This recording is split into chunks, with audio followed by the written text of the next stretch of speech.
Good morning. Good morning. Welcome to Unity Orlando.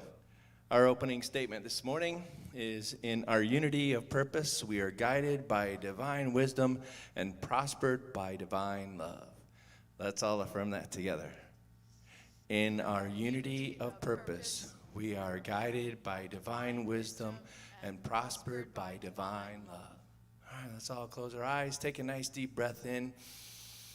Let's affirm that together in the silence.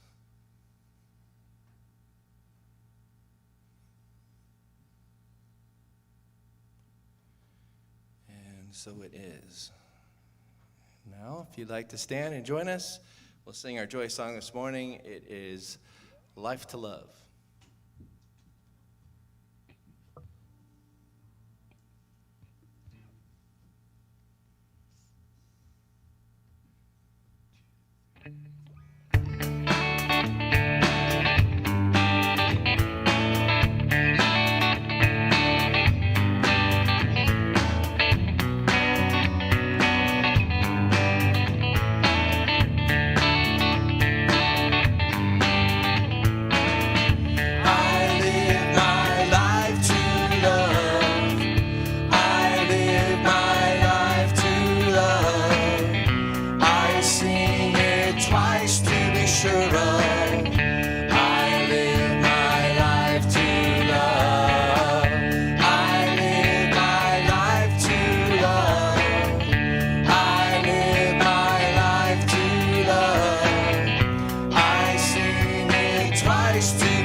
Good morning and welcome to Unity Orlando, those of you that are here and those of you who are at home.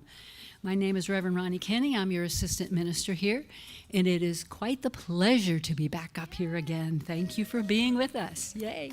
Yay. Looking around, I see all familiar faces. Nobody's new, right? Nope. So thank you for being here. If you're new at home, welcome. We're glad to have you. So for those of you who are at home, it's just a reminder that you can download today's lesson notes from our website. If you go on to the page that says services, click on lesson notes, and there they are for you. You can print them or use them in any way you'd like. The food drive continues. You can bring in non-perishable food items for our food drive either on Sunday during our hours that are here, or Tuesday between 10 and 3. Curtis Coaxum is in charge. His number's on our website as well. If you need food, if you know somebody that needs food, or you want to donate and need him to come pick them up, give Curtis a call. He's the guy. He's been doing a great job, and thank you so much for supporting us and everyone else. Navigating A Course in Miracles with Paul and myself continue every Wednesday evening on Zoom at 7 p.m.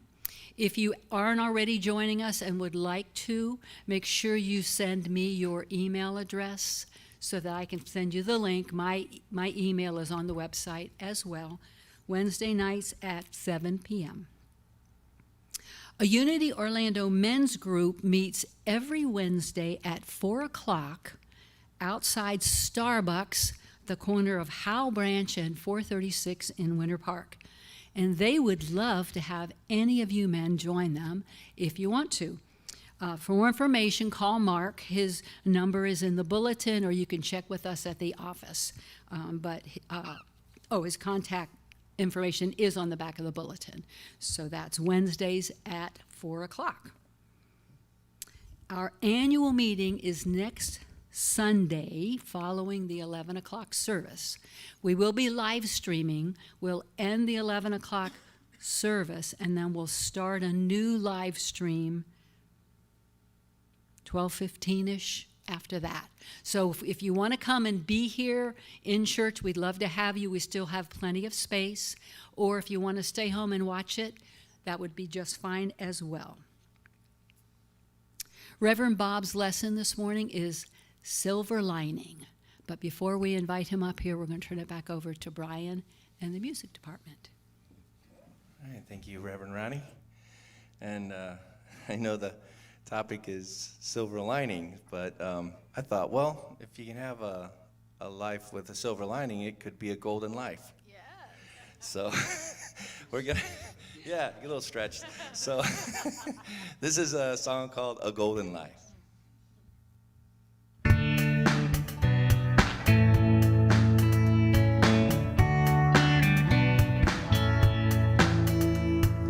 What if I could just walk away from all this pain inside?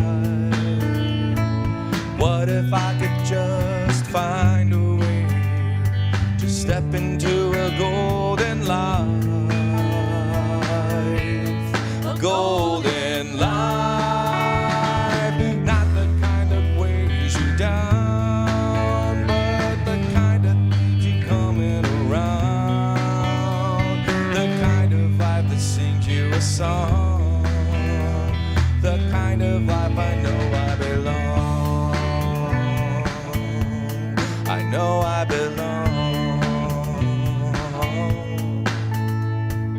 When I walk around, I shine your light. Only when I follow your guide, like turning up a fire within me bright, something I don't want to hide. A golden life, the kind of life that strings you along, a certain good that surely belongs to a life when all the pain is gone.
sings you a song, a life that has been beautifully drawn. When I step away from the pain, here a golden life remains, a golden life, a golden life remains, a golden life.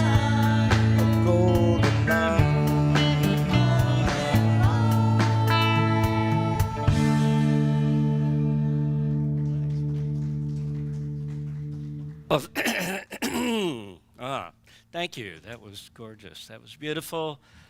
It was perfect. In fact, I'll change the title. We'll have golden linings instead of silver linings. It works either way.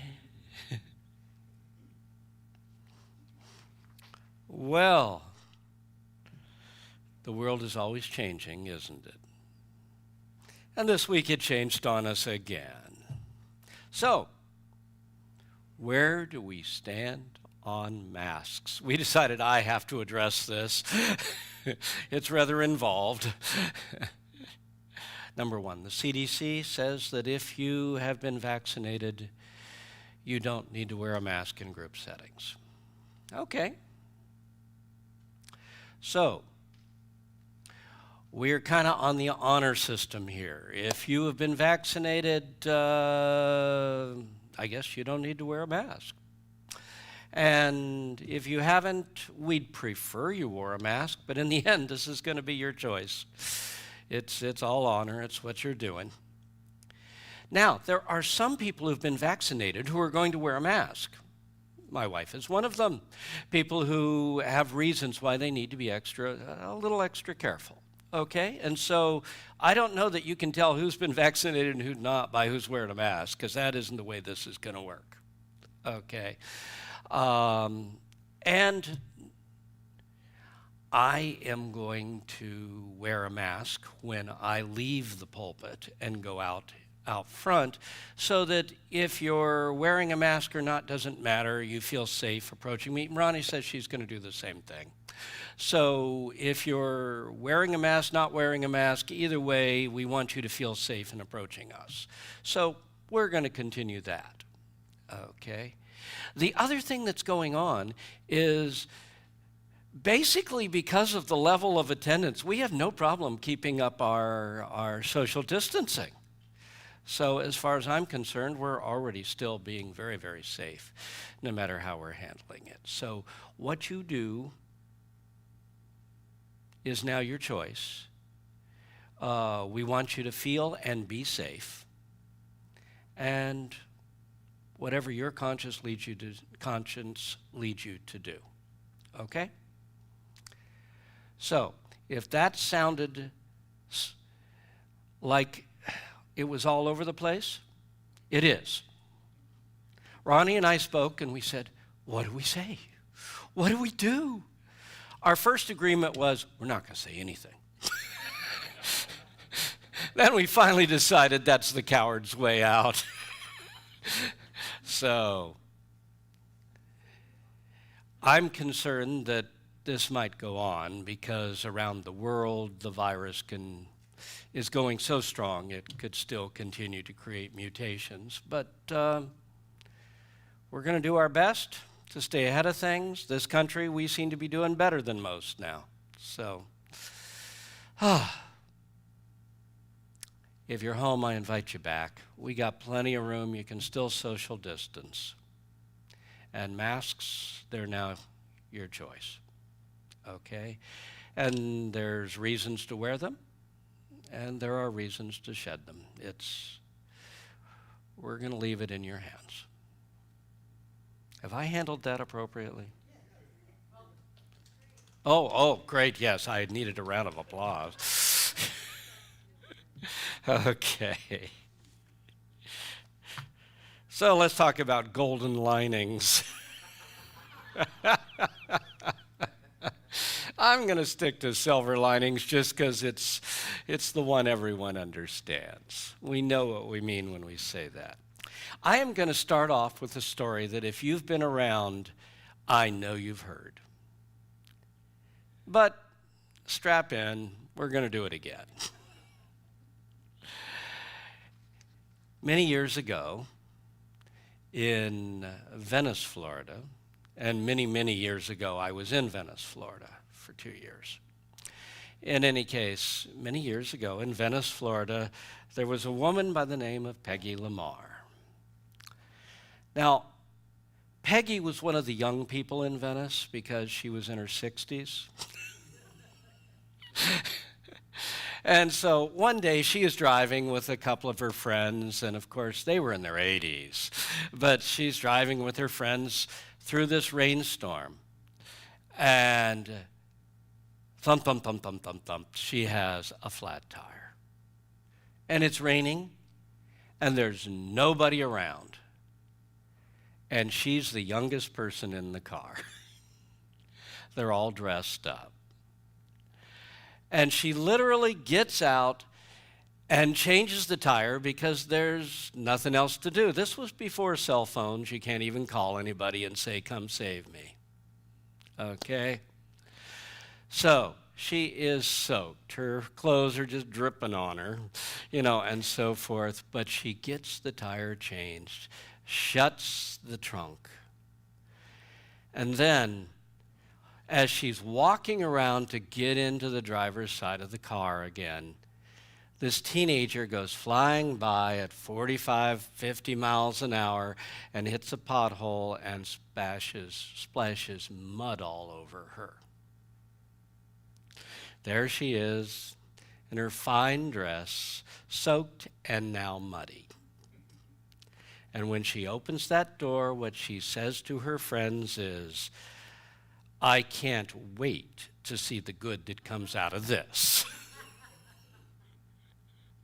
It's worth a laugh even if you've heard it before. So why did I tell this old story? Because I think that's the way a lot of Unity people feel right now after the last year. I can't wait to see the good that comes out of this. It's been a rough year. World's gone a little crazy on us. We've had to field a lot. And for those who hate change, get over it. We've had to field a lot of change. And so we may be looking and saying, I don't know, what good could come out of Galilee? Was that how that quote went? Yes, when they're talking about Jesus. What good could come out of there? And obviously, great good could come out of there. And so if we look back at all we've been through and go, wow, what good could come out of this? We need to be eager, saying, great good is going to come out of this, all of this. Good comes out of evil, and we're going to look for it. You see, looking for the silver lining, that blessing in the midst of the garbage. It's a spiritual principle, and one that we intently use in Unity. And it goes like this. Good can come out of evil. Good really can come out of evil if you're willing to look for it, to expectantly wait on it, to expect it to show up at any moment, and it eventually will. If you look for good to come out of evil, eventually some good will rise out of this. You may feel like Peggy Lamar. You got to be kidding me. What good could come out of this? But when everything is going wrong, that's when we most need to know that good can come out of this. You say, really? It's a spiritual principle? Oh, yeah. It's alluded to in the scriptures several times, and the most obvious one is, of course, Joseph in Egypt, right? You know that story. It's the story of Joseph, who at that time was the youngest son of a bunch of them. Was it 7? 12. Thank you. I knew it was one of those spiritual numbers. You're right, the 12 tribes. Okay. It was, here he is. At that time, he was the youngest. And so he was favored. And his father said, oh, he's the young one. Let's baby him a little bit. And his brothers got real tired of that. And his father kept showering him with gifts. And finally they said, we got to do something about this Joseph problem, you know. And so one of them wanted to kill him. Another one thought that was going too far and said, hey, there's some slavers here. Let's just sell him into slavery. That's a good thing, right? And so they did. Can you imagine if your brothers and sisters, you can, no, sold you into slavery? Can you imagine what that would feel like? But Joseph really had his spiritual principles down. I mean, if he was going to be a slave, he was going to be the best slave around. So he is his master's prime slave because he does everything to the best of his abilities in this household. He is so good that he catches his master's wife's eye. And being loyal to his boss, he turns her down when she propositions him, which she doesn't take kindly to. So she tells her husband a whole bunch of made-up stories, gets him in trouble, and now he's not just a slave, he's thrown into the dungeon. And he's down there with the worst of criminals. Actually, he's down there with, in specific, there were 2 who were from the palace. They were they were servants within the Pharaoh's court. And they're here in this. And now he's a prisoner. So what's he going to do? He's going to be the best prisoner he can. And he does everything. He keeps order. He helps everybody through their stuff down there, and the guards learn to depend on him. And somewhere along the way, the 2 that were from the royal court, they discover he can interpret dreams, and he's pretty good. In fact, he interprets that one of them is going to be exonerated and go back to his job in the court. So that happens. And then here he is. He's been sold into slavery. He's been thrown into prison.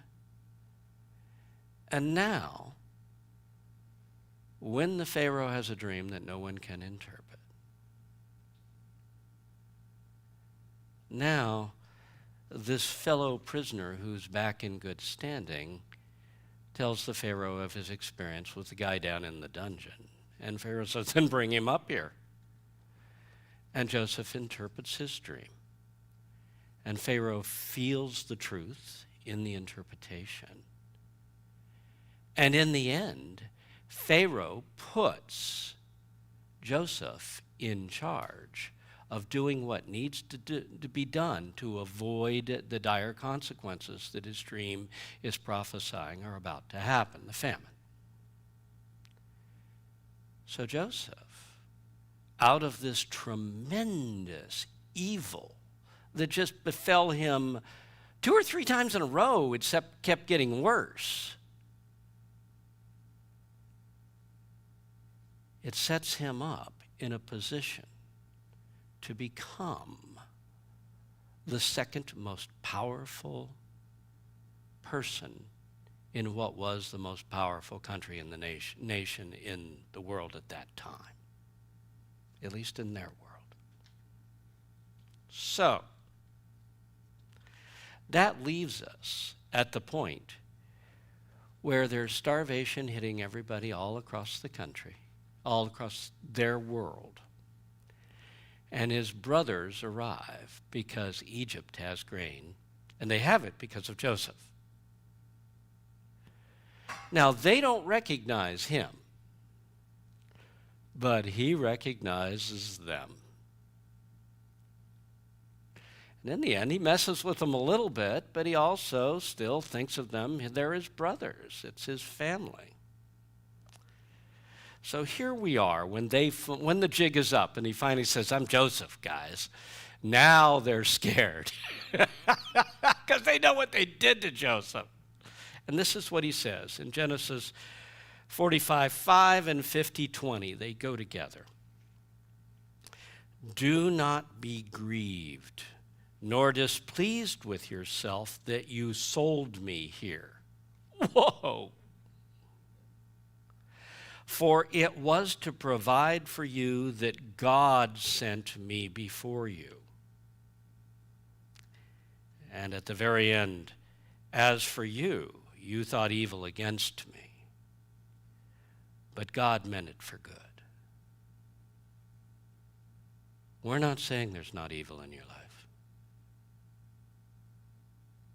We're saying good can come out of evil.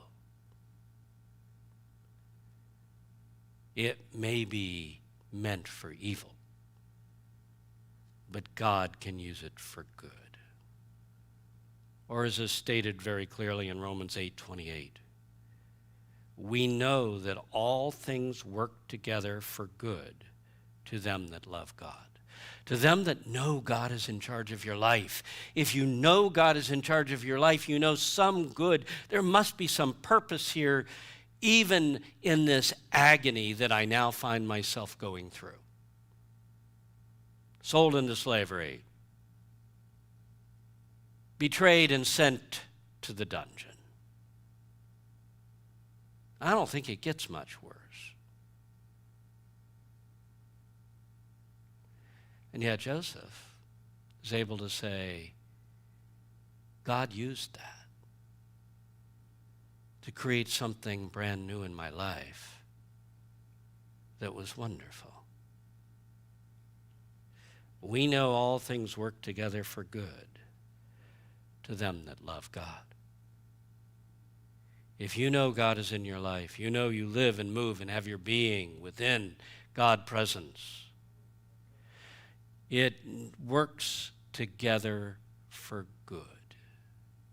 For good. Why do we look for silver linings as Unity people?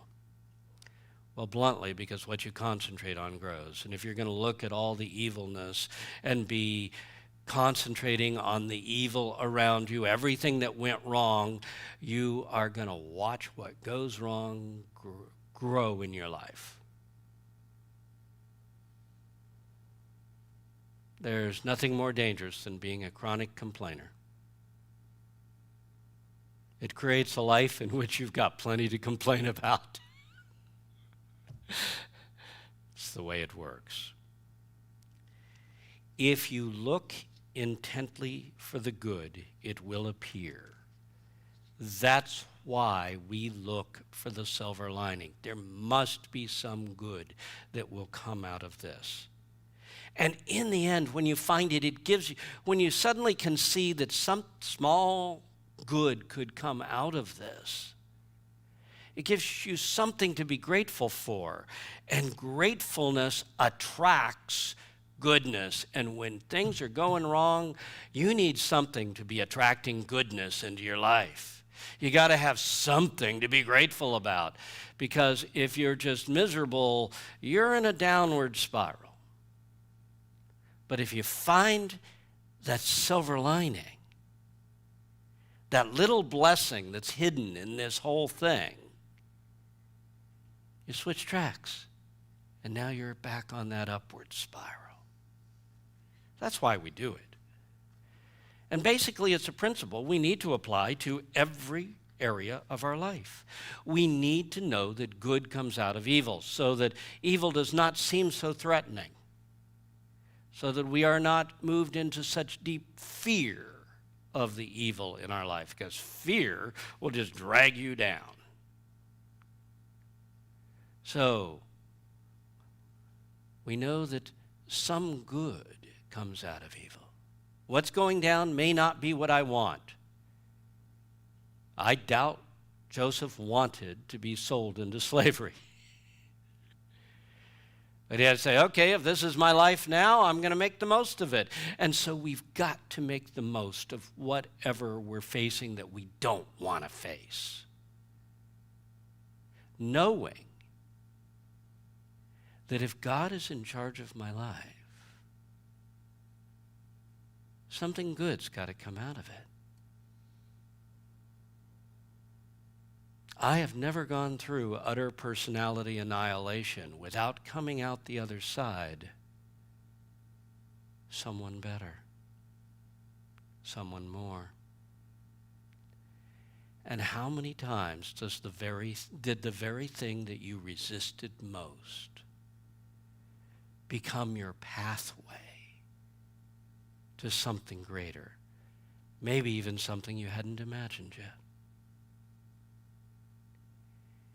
If we know good comes out of evil, we open ourselves up to that possibility. If we're just stuck on the evil, we're blind. We don't see the higher possibilities. Then we just sink lower.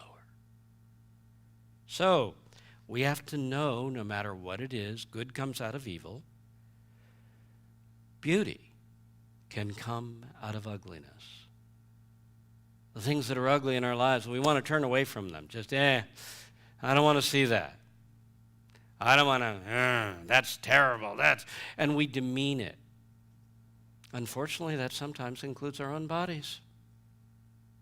When we begin to see them as ugly, they fail. And then we have more reason to see them as ugly. But when we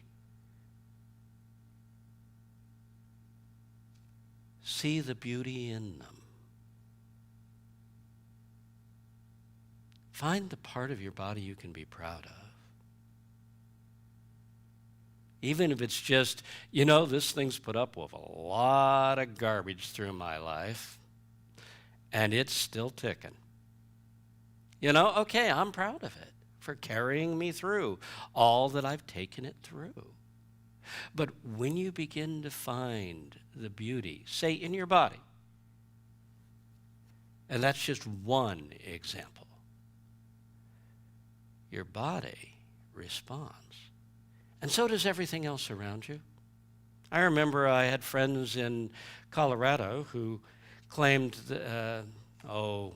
I was 20 years old when we went through and visited them. I was on my way out to join my parents in California. My sister and I were making the trip from Ohio. We stopped there in Grand Junction, Colorado. And we said, wow, these dogs you have, they are absolutely beautiful. What breed are they? And they said, Heinz 57, I said, really? They're a ketchup breed? No. They're mutts. I went, oh, okay. They're gorgeous. I love this. Everyone says that. You should have seen them when they first arrived. They were the scrawniest, ugliest things you had ever seen. But we took them in, we loved them, we cared for them, and now everybody wants one just like them. If you can do that with your life, the ugly parts of your life can become beautiful.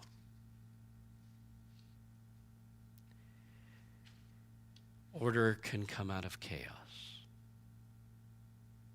You think there's chaos going on in the world around you right now?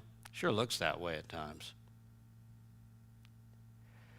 We talk about declaring divine order.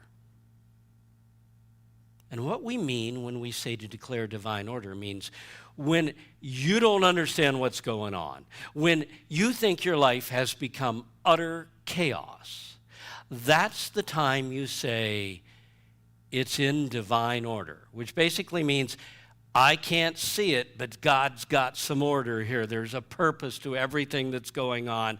I know it's here even if I can't see it. And the amazing thing happens. The moment you declare divine order, you start to see the patterns and the chaos. And you begin to actually see the order. It begins to happen. Order comes out of chaos. And success comes out of failure. Ask any truly amazing investor, and they will tell you that they learned what they needed to know to succeed by losing everything they had. That's how it went down. It was their failures that taught them. It was their failures that in the end sometimes opened the door. Failure is a temporary phenomenon. Success can come out of failure. Look for it. And greater health can come out of sickness. If you want to be healed, you better know that. I mean, Myrtle Fillmore, this whole movement was founded on Myrtle, right? This whole movement wouldn't have been if it weren't for tuberculosis, which is evil, right? And the fact that she'd been diagnosed with less than 6 months to live, when she made her realization that maybe life could come out of sickness. And she so held for that, and she so looked for that for 2 years straight. And when she finished, she not only had her own healing and lived well into her 80s, but she was able to heal others. She had more than she started with. Interesting. You say, well, she only lived into her mid-80s or latter 80s or whatever. And I'm going, really? You think sticking around here is a level of success? We do it because it's the assignment. And the assignment is to enjoy yourself until you leave. No, she was extremely successful. And those who pursue healing, they have to know life can come out of infirmity. Joy can come out of pain and difficulty.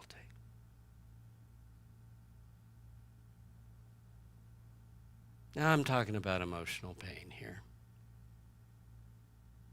Joy can rise out of it if we don't hang on so tightly to those negative qualities that we never let go.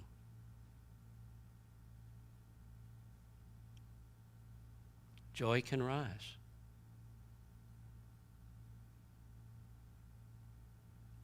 I remember a period of my time when I was concentrating on trying to get beyond.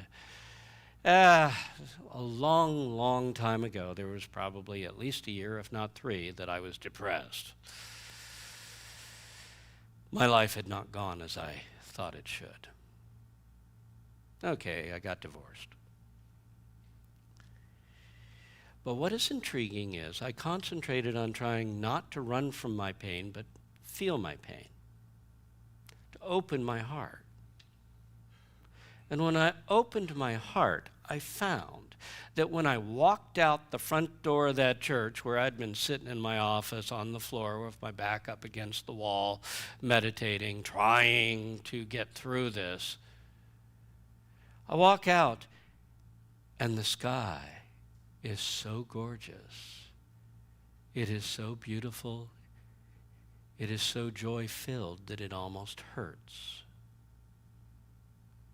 I almost can't take it. And eventually I learned to let the joy rise out of the pain.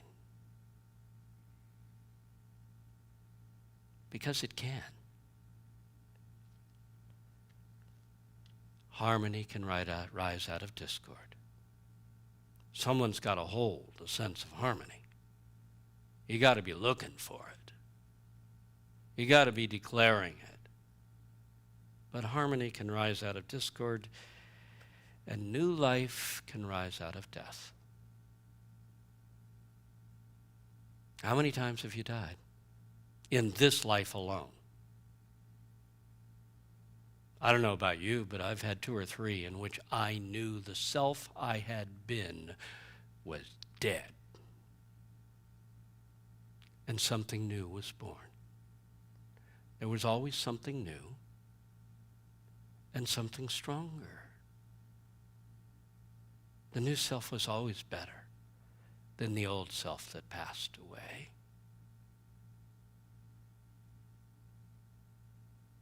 And when we leave this life, another version of dying,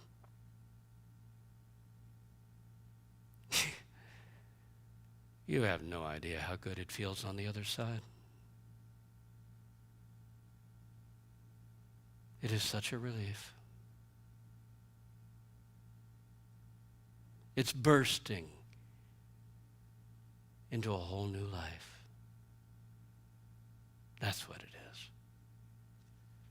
So, good can come out of evil, beauty out of ugliness, order out of chaos, success out of failure, greater health out of sickness, joy out of pain and difficulty, harmony out of discord, and new life out of death.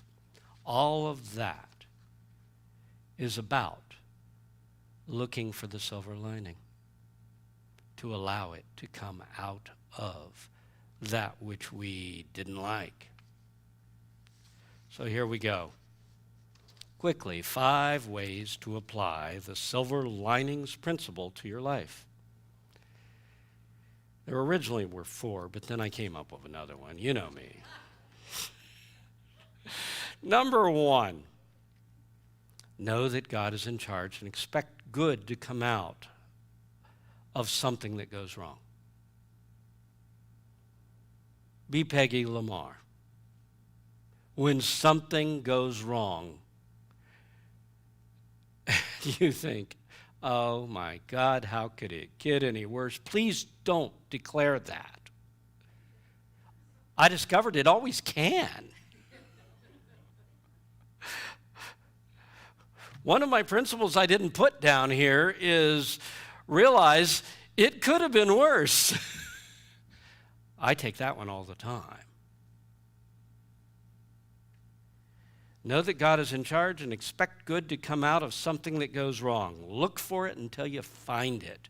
Wait, expecting something good to surface. If I got to do this and I hate it, something's got to come out of this. Something good's got to come out of it. Sometimes it's just getting acquainted with a whole new realm of life, which if you go a little further down the road has some amazing blessings. The second approach is when something goes wrong, look for guidance in what has happened.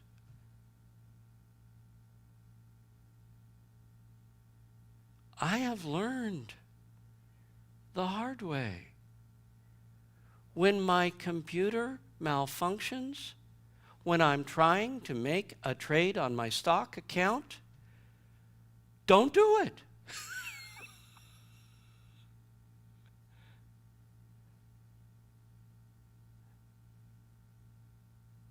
When people get in front of me in traffic and I need to get someplace and they're blocking me in, pay attention.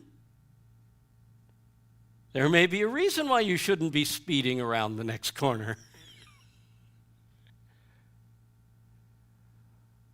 Or is this that happened just showing me my weaknesses that I need to work on and I need to improve?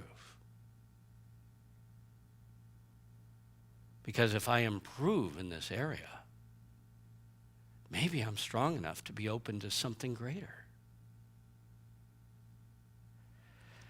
So I often look for guidance. It doesn't mean that I'm going to claim there's guidance there every single time. But I look for it and I ask myself, is that part of the order that I'm not seeing here? Number 3, look for how this could lead you to something greater. Embrace a new idea. We are creatures of habit. We like things to stay in my comfort zone, right? Please don't make me go out there. And sometimes we need to be forced to go out there and extend the boundaries of our playground just a little further.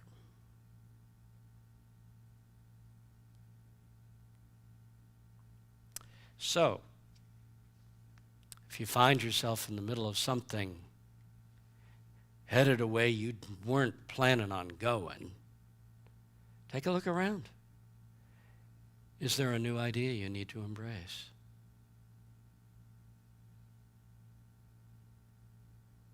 It's been those times I've been willing to embrace the new idea that I was not willing to embrace before, that I've made real steps forward with my life. And number 4, love the parts of your life that are ugly until they respond and become beautiful. Love them. Love heals all things. And love can turn that scrawny dog into the beautiful one that everybody wants one like it. And that can work in your life. So, we're now at number 5. Try to feel harmony with the people who cause you distress. Now, you understand why I left that one till last. It's a hard one.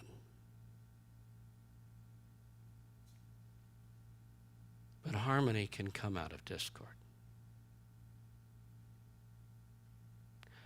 Try to feel harmony. Early in my ministerial career, I ended up with several stories of people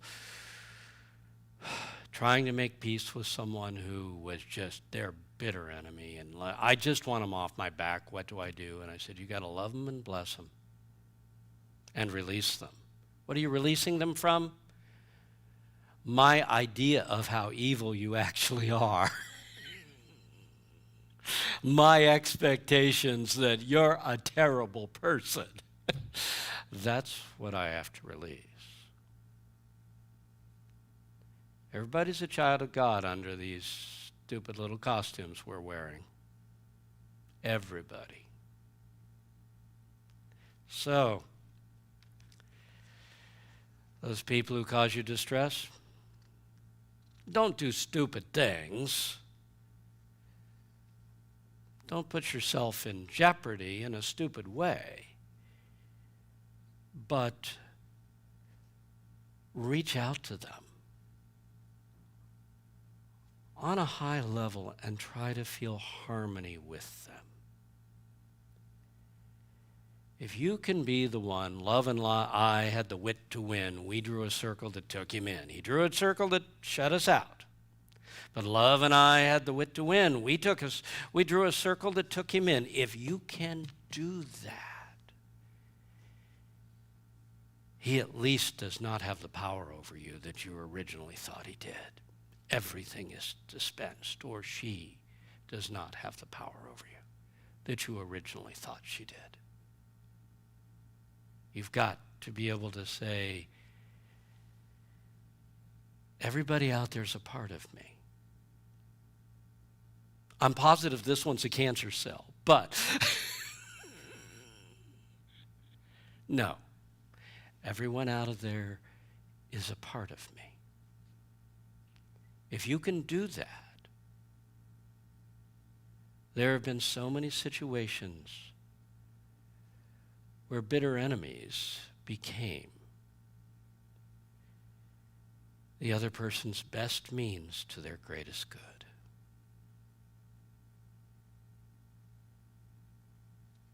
That's why Joseph told his brothers, don't worry about it. You meant it for evil, but God meant it for good. So, God is leading you to your highest good. Therefore, even when things don't go the way you want them to, even when they're not going the way we want them to, we've got to be making our way to something good. And if we hold our attention on that, it will appear. Expect good to arise out of your circumstances, and eventually it will. Sometimes right away. But if you've got to hang on for a while, you hang on for a while, and you know some good will come out of this. Joseph had to hang on for a while. But the good that came out of it was pretty darn good. And that's the message. The world seems to have gone a little crazy on us. It's been a hard year with COVID. Seems nobody's rational these days. Noticed I used the word seems. Evil is what seems. Goodness is truth. So I'm going to tell you, if you'll look, you will find that there have been little blessings subtly unfolding all through this seeming chaos. And though the world has changed, and it certainly has, the new world can have an even greater good for us if we're looking for it and we're open and receptive to the possibilities. It's time to look for the new good that can unfold in this new environment in which we live. It's time to get serious about looking for the silver linings in our life so they can grow and flourish. Let's close our eyes.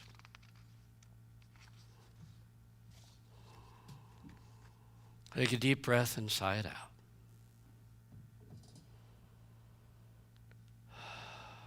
And then move inward. Peace, be still. And feel that chaos of the outer life just falling away from you.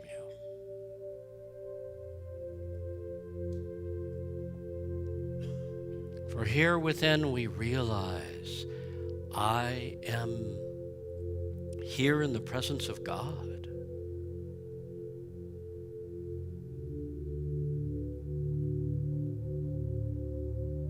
There is one Spirit in my life. God, the good, omnipotent.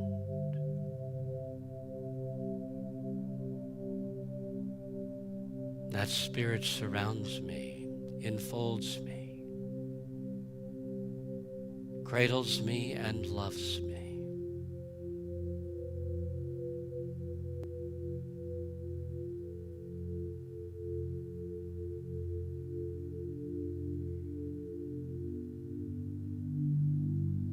Feel yourself sheltered in the arms of Spirit.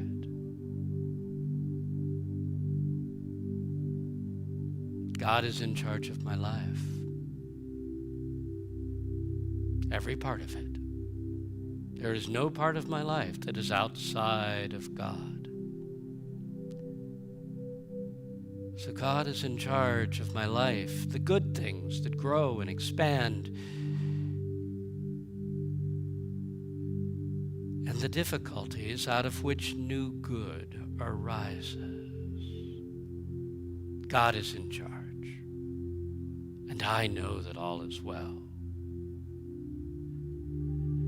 Just relax, let go, and feel that current of Spirit.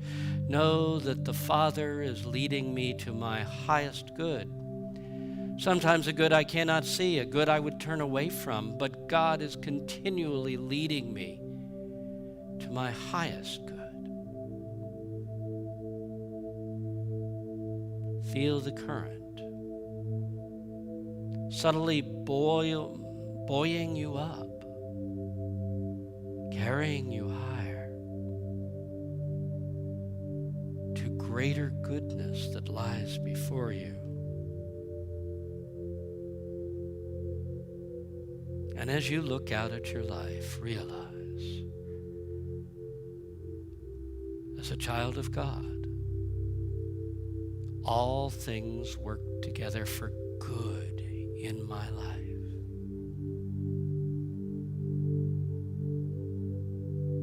I love God, God loves me.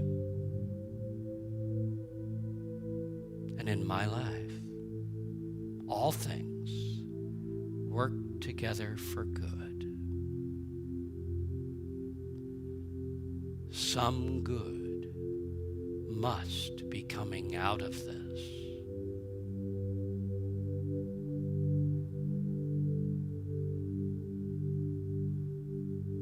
Father, for the realization that thy Spirit is in charge of my life, and that no matter the appearances, all is well. For the comfort of the trust I feel in thy presence, I, each of us, are truly grateful. Thank you, God. Amen.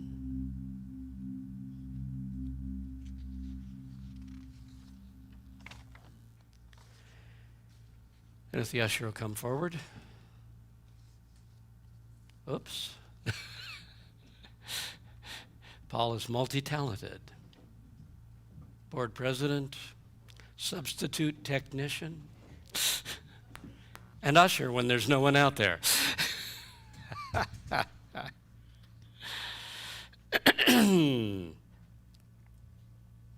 Brian had somewhere else he had to be today, I believe. Yes, there we go. Okay, for you online, go to the home page at the end of service, click on Donate Now, or pull off the address and mail us an offering. You guys are getting good at this, at least some of you are, and that's what's keeping us going, so thank you. Everyone, those who are here and those who are home, let's take our offering statement together.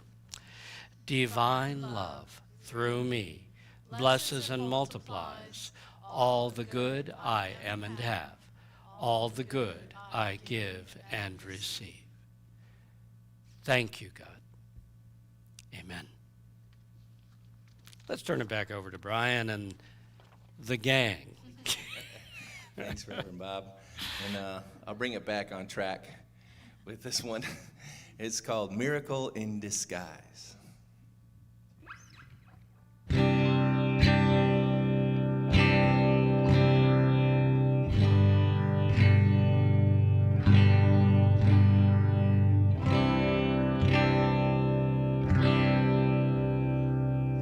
Here I am alive again with you, and breathing another breath again with you.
Let this bright light come shining through. Just think of all the good that it could do for me and you.